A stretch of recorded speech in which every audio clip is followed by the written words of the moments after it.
What's going on, everyone? My name is Joseph Reynolds, and today join me is the Bellator World Champion, ahead of a second title defense against Deanna Bennett. Ahead of the next fight, how are you feeling for it? I'm feeling great. I'm excited for Friday, and I can't wait to get in there. Yeah, and this isn't the first time that we've seen you in Hawaii before, obviously, where you won the title, you fought there. And to go back and to know sort of what the arena's going to be like, what Hawaii's like as a place as well, does that sort of make fight week a little bit easier in that sense, knowing how some things will go just based on you being there before, you know what it's like? Yeah, that definitely makes things less stressful. You know, when you have a feel for the area, you know where the nearest grocery stores are, where you need to go to cut weight, the field, the hotels and stuff. It makes it the in and out much quicker and seamless and takes that stress off of it. Yeah, and as well, you fought Deanna Bennett before, and now around 3 years later, you're fighting her again. In terms of sort of looking at this matchup, how much different do you sort of feel as though this one's going to be compared to the first fight? I think in the first fight, the two factors that worked against me was just that Deanna didn't make weight, and significantly that she was into the next weight class. And for her to be in contention for the belt, she has to make weight or she's ineligible. So I have the reassurance that there won't be any weight thrown around the cage. And the first one, I really wanted to make a statement, do a strong 10 planet jiu-jitsu finish. And I was looking for a specific move as opposed to seeing opportunities and trying to captivate those opportunities, which I feel like held me back. And I've definitely learned since then. And now I'm just looking for, if I see a hole, being able to go in and go for the kill in that moment rather than try and create one that doesn't exist. Yeah, and then as well, sort of looking back at your last fight against Juliana Velasquez, obviously, there were the buzz around the first fight. You said for you it was a personal fight going into the second as well, and to come away and get the win and more than prove that you are the rightful champion. How did that sort of feel for you, and how was that sort of been having that momentum going into this fight? That felt great. To me, it's a different momentum than this fight, but it certainly allowed me to shut the mouths of everybody that was doubting that I earned it in the first fight, and it certainly silenced her. And that was the biggest thing, is she, to me, disrupted the authenticity of everything that was going on. You know, and putting into doubt Mike Beltran. He, to me, is one of the refs that I look up to the most, and when I see him, I'm like, okay, this isn't a ref that I have to worry about is going to make a bad call that's ever going to compromise either of us and put us in harm's way, where, you know, like somebody's unconscious and they're still taking 20 blows to the head, or somebody's arm has been snapped and they were tapping it, but the ref's kind of off in la la land and not seeing that that's happening. Like, this is ref who I can count on, whether I'm in danger or she's in danger, that he was going to make the right call. And to put any doubt in anybody's mind, that to me was really unfortunate and not fair to him, because to me, he's one of the best in the game, and not for any bias of my own. Because if I had been the person on bottom, he would have made the same call. In fact, she was saying he was biased because he's a Marine. If anything, he probably would have let me take more elbows, to the point of like being in a really bad spot, like, oh, you're a Marine, you can take it. So I don't think there was any bias in favor. Instead, it would have worked against me. So for her to do that, it really made me upset. And then to talk anything poorly on me and who I am as a martial artist definitely set a fire in me to shut her mouth. So it made me feel good to be able to know that it wasn't the ref stopping the fight. She could never say it was a bad call. It was her option to decide to submit in that moment and to quit. And that's what called the fight.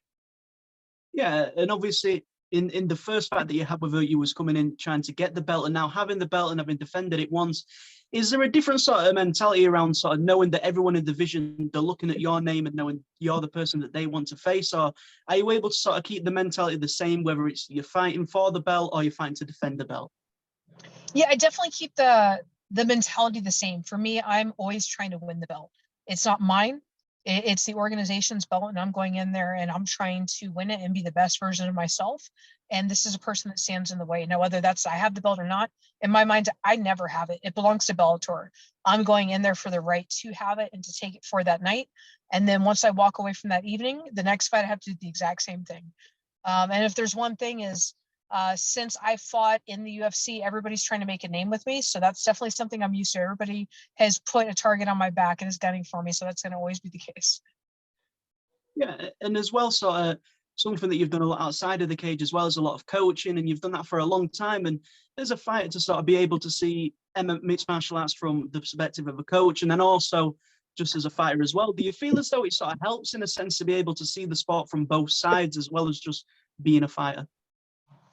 Yeah, absolutely. At least I think it helps me. It definitely, there are some times when you're going through training and you're going through with a technique and you just kind of go through the motions and there's a mistake that you're making, but you're kind of like, it's okay. And you're a little bit too lazy with the idea that it's being done incorrectly. And then when I teach somebody else and they ask me, I'm like, oh man, I've been lazy and I've been doing this wrong.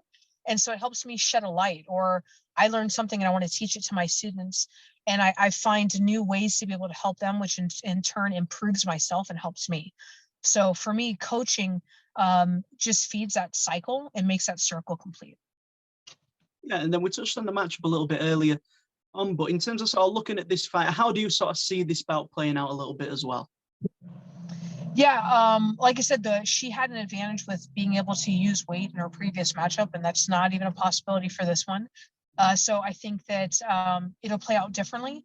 I want to go out there and make an even bigger finish than I did the first time that we face each other, and make sure that I dominate from beginning to end and never take my foot off that gas.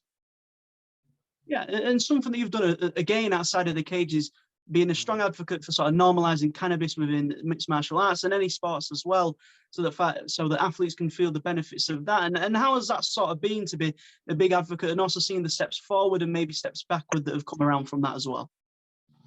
Yeah, that's another one of those instances where if you'd asked me, that would be me. I definitely didn't think so, because growing up, I wasn't one of those kids that ventured off and tried anything. I didn't drink, I didn't party, I didn't do anything. I was that straight and narrow. And to me, I thought that it was something you should never really mess with. And I didn't understand the medicinal benefits, even though people were telling me about it, even in my youth. So if you had told me that I would now come a full 360 to being somebody that speaks on behalf, because I think that there are alternatives to typical drugs that are given and prescribed in ways that we can better take care of our bodies, and this is a way to do so, and that it could help athletes, I would have never told you that. Yeah. And as well, sort of having all these other things going on in the background in your life as well as fighting, how is it sort of managing all of those things? Obviously, on the surface, we hear about maybe some of the training you've been doing and then going into the fights as well, but balancing everything outside of fighting, what's that sort of like as well? When I think about how many things that I'm juggling at once, it's a little bit crazy because, I'm a wife, I'm a mother, I'm running a nonprofit with my wife and trying to help her with nurturing the dogs for the service dog program and driving around the country to get them. I do seminars, I do one-on-one clients. I wear many hats, but I also don't know how to sit still and just hang out and be comfortable. Like somebody's like, yeah, you want to go have a spa day? That sounds horrible to me. The idea of just relaxing all day long makes me nuts. So I think that it's just the nature of who I am, and I have to juggle many hats. Otherwise, I don't think that I could. Yeah, and obviously you are headlining this card as well. In terms of being able to headline the card and be the main event, what does that sort of mean to you being the main event of a card? It means a lot, especially to do it in Bellator. I really respect the staff and the owners of Bellator. They're people that I really enjoy and have gotten to know them. And so to be able to headline and go out there and represent in the best way that I can for them means a lot, because I care about how the success of Bellator is achieved and how much it continues to grow. Yeah, and as someone like yourself who's been fighting for a long time, in terms of sort of looking at the sport and the progression of the sport overall, in terms of some of the big differences that stand out to you, what are some of those sort of differences that we do see now that weren't happening in the past? I think some of the differences are in gyms and being able to accept women to train in there, and having um, an awareness and an open-mindedness and expectedness that women can succeed and do really well, and they're just as talented as the men. Before it was kind of like, okay, you're just a hobbyist and we're just going to put minimal effort into you, if a gym would even accept him. And now they can understand that the women could be the best athletes that they have in there, and they could be the ones that are headlining and doing these great things and advocating for the growth of the sport.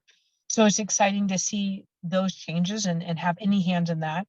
And then when I look at the talent of women that come up now, before when you look at like a 155 woman or a 145 woman, they were really sloppy in their performance. And now you can look at PFL with the 155ers, you can look at Chris Cyborg, Kat Zingano, and all the other females that are headlining in the 145 division, and they are so talented. There is not a weight class now, I feel like, that you can look at with women and be like, they're not that great. No, They're all fast and they're all strong and they're all super excited and talented, and it's great to watch. Yeah, and start being a part of that growth as well. And I'm sure there's people that even look up to you now as a fighter and what you've been able to achieve as well, in terms of being able to sort of inspire people to get into the sport, whether it be just as a hobby or to fight as well. What does that also mean to yourself to be in that position? It means a lot. I want to empower everyone, but particularly women and children to get into gyms, and they don't even have to pursue it as far as a career or towards a dream of ever competing, but just to have confidence in themselves and just to have the ability to defend themselves, I think is really important. And I hope that I can empower people to just do that, to know that they have a sense of security and being able to defend themselves. Yeah, and then just a final thing for myself is, for this fight coming up not too far away in the future, what is it, the main thing that the fans can expect to see come fight night? What they can come see on Friday is, if anything I keep showing in Bellator, is I'm hungry for a finish. I want to go out there violently. I want to go out there with strength and excitement. And on Friday, I want to come up with an even better finish than I did the first time facing her. 100%. Well, there you go. That's everything from myself. Really appreciate your time today. If you'd like to take a chance at any sponsors, teammates, anything like that, obviously feel free to go ahead. Yeah, I want to say a special shout out to a few people, Tyler Meesona, Tyler Saucer, and Tyler George. Thank you to all of them. They've been some crucial parts of my fight game and helping me get ready, sacrificing their bodies to help me in this camp. To some of my sponsors, Wind and Sea Coffee, Moster Coffee, to the Fight Docs and Defense Soap, and always supporting and helping me throughout this game. And then, of course, to my wife and our program, she's been the biggest support system in being able to allow me to achieve and pursue my dreams. Well, that's everything from me. Obviously, a double header for the Bellator weekend with your main event on the Friday. Appreciate your time very much. Thank you. Thank you.